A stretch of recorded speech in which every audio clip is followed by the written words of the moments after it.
Cam Newton finally started throwing again.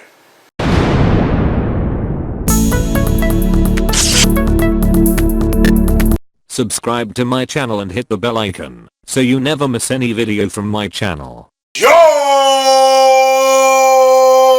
Welcome to LCameraTV. Make sure you like, subscribe, and share cool things like Facebook and Reddit and Instagram and Rumble.com and wherever else. And guys, we got a lot to talk about today, man. Today is a very important day. Let's just say that.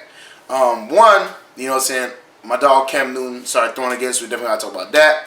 A certain receiver took a pay cut, took a little, little off the top, you know what I'm saying, to help the Panthers out. We definitely got to talk about that.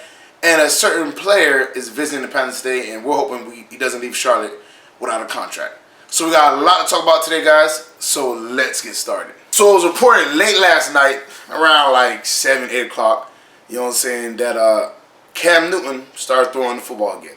Now, mind you, he's only doing overhanded, you know what I'm saying, passes, but he is throwing regulation football, which is good because sometimes they make him throw, a non-regulation football, whatever, kind of get, used to holding it, whatever, and stuff like that. But he is throwing regulation football.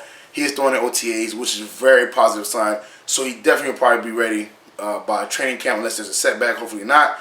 But that's very good news for us. And, I've been kind of not worried about it, but I was like, man, I wish he would throw in OTAs, like I said, because I want him to have that connection with Chris Hogan. And, you know what I'm saying, I would want to make sure that he's 100% by the beginning of the season. Now, mind you, some people in the comment section were like, oh, well, if he's not healthy, why would you want him to throw the ball?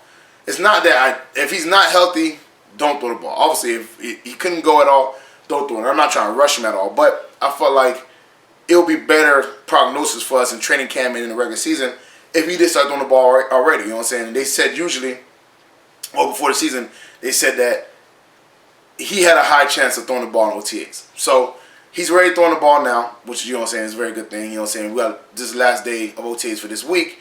But next week, they got a few days of OTAs, whatever. So it'll be really good.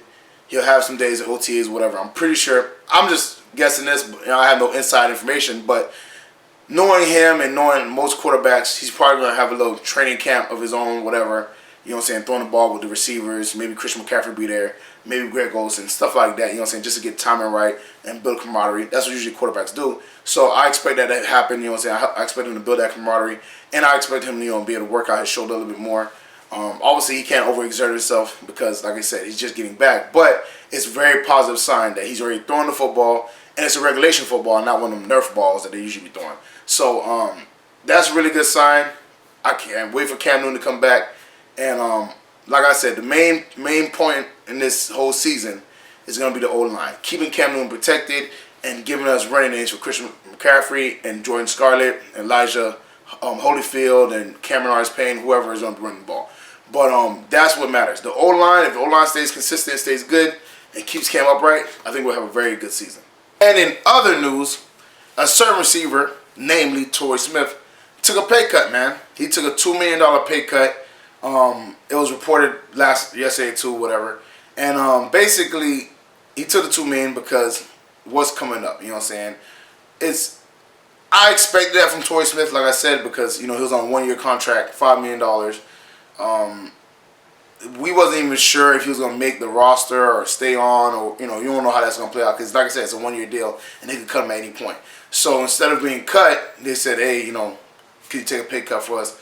And, Torrey Smith's a good guy. He's a team player, so he's all right, sure, I'll take a pay cut. So, I mean, $2 million is a good chunk. I mean, 5, is a good amount. But, like I said, it's better than having no job. So, Torrey, took that pay cut, whatever, and it's because, a certain player is coming to the Panthers, and Marty Hurney definitely said earlier this year, before free agency and all that stuff, he has ways to make money. Even after he spent the money for free agency, he said, listen, I still got ways to make money. And this is part of, some of the ways he's going to do. Obviously, he did some things like giving Luke Kuechly signing bonus early, or giving him a bonus early, whatever, to free up some cap space. Obviously he played around with the money a lot this year. He played around with money, and I think that's part of the reason because things are gonna be pretty bad for him. Like I said, I think this year is a very big year for Marty Hurney and Ron Rivera. Even if it's kind of unfair for Ron Rivera, because I think he's been very good. David Tipper, usually when a new owner comes in, they want to bring their own guys. So I definitely think, this is a big year for them. And if they don't tighten up and find a way to, make some moves and have a very, dominant franchise, they might get replaced. So when your foot's against the fire, you know what I'm saying? When you about to lose your job, you find ways to make money. You find ways to make things happen. And again, Marty Herney had issues before, managing money. But I think he's doing pretty well this time. I think he's being smart about it. I think he's not just, signing bad contracts and stuff like that. He's, doing smart moves like, okay, Torrey take a pay cut here. Here's an extra signing. Here's a little bonus early so we can free up some cap. Stuff like that. He's playing with the money, but he's doing real good. So I'm not mad at that. I think he's doing a pretty good job as far as the money management. The reason that they're playing around with this money, that Torrey Smith took this haircut, all this stuff, is because Gerald McCoy is coming to visit the Panthers today. They say it's going to be Thursday, Friday. Turn out it was only Friday morning. He's visiting the Panthers. Now, mind you, there's been rumors that, he wants a bidding war and all stuff like that, whatever. But some people say he wants, as much, if not a little bit more than what Ndamukong Suh got. Ndamukong Suh got $10 million. So he wants that kind of money. You know what I'm saying? So my thing is this. One, it's good that, they could free up cap space. And plus, like, after June 1st, I think it's June 1st or June 2nd, one of them, the Carolina Panthers get $7.5 million back because they cut Matt Khalil, before the June 1st deadline or whatever, or post June 1st deadline, whatever. So they're getting money back. So they know they have money coming in, so they're already sweating it. But my thing is this. One, they're not trying to let him leave Charlotte without a contract. Because from what they're saying is Baltimore Ravens and Browns are actually the two front runners. And the Panthers are secondary. So what they're going to try to do is they're going to try to get him in there, try to wow them with everything they got going on, and show them that they were trying to win. Because I believe they're in win-now mode. I think they're trying to do everything they can to win now. Show them, hey, listen, we're trying to win. We're going to be dominant. You know what I'm saying? We need you. Be a part of this team. We're trying to go to the Super Bowl. This, that, and third. You feel me? I think that's what they're trying to plan. I think they're trying to show them. And I'm not going to lie. They have a pretty good, reason to say that. You know what I'm saying? They got Brian Burns. I think their pass rush is going to be a lot better. The secondary's going to look pretty good. Middle linebacker and everything is good. Luke Kuechly. Obviously, we have a dominant running game, good quarterback. We fixed the line. We could be a Super Bowl contender, especially, on the low. But that's what they're going to try to warm on because he said himself he wants to win. He wants to win now. So, that's what they're going to try to warm on. They're going to try to give him a bunch of money and be like, hey, just sign on the dotted line here, man. And, don't leave. They're trying their best not to get him to leave Charlotte. Now, my issue is this. I like Gerald McCoy. I would want Gerald McCoy on the team. But the question is, why are you spending so much money on D tackles? Like I said, Torrey might have to get traded or something. I don't know what that's going to happen. Or Vernon Butler. I think you need to get rid of Torrey and Vernon Butler. Or just Torrey, leave Vernon Butler there until his rookie contract go out. And then you'll be good. But you got to figure that out because you're paying, I think, K1 Short $17 million. And then you'll be paying Gerald McCoy 10 or 11 or 12 million. That's a lot of money for the D tackle position. You know what I'm saying? That's a lot of money. So I think the D tackle position is important, but you can use that to get a receiver. You can use that to get another corner.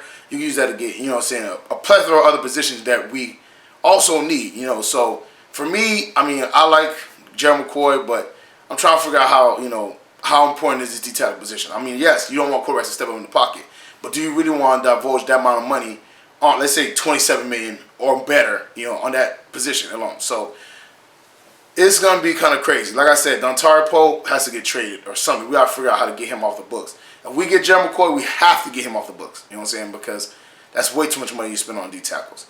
So, I don't know, man. We'll see how that whole thing plays out. Like I said, they're trying their best not to let him leave Charlotte, man. But we'll see, man. Because like I said, Gerald McCoy, I would play up that, hey, you just sacked Jameis Winston. You know what I'm saying? They thought you wasn't good enough. They didn't want to pay you.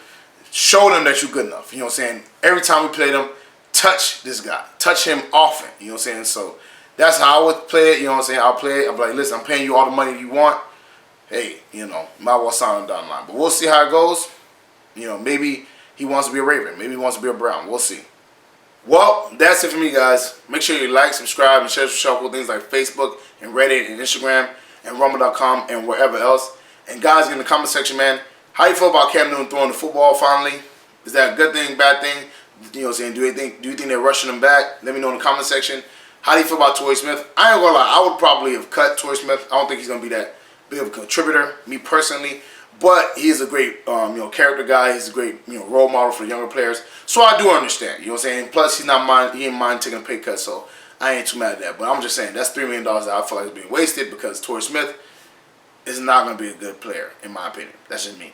And do you think Gerald McCoy leaves Charlotte without a contract? Let me know in the comment section. Check out the Spreadshirt account. Check out the Patreon account. Both those links are in the description below. Check out my dog Renan Steen's video. This video is going to be at the very end screen. So after the video, there's going to be videos popping up and a subscribe button in the middle, which you should subscribe if you're not subscribed already. But there's videos at the end. Check out his videos. It's going to be on the end screen. Very funny dude, very talented. He's on the rise, like I said. Get on while you can. You know what I'm saying? You already know what it is. Share this with all your Panther family, friends. You might Panther related, might football related. Thank y'all for tuning in. Thank y'all for showing love, man. And we'll see if we get Gerald McCoy, guys. Like, I'm not gonna lie, I would be kind of happy about that. But we'll see. We'll see. I'm gonna see y'all next time. Peace.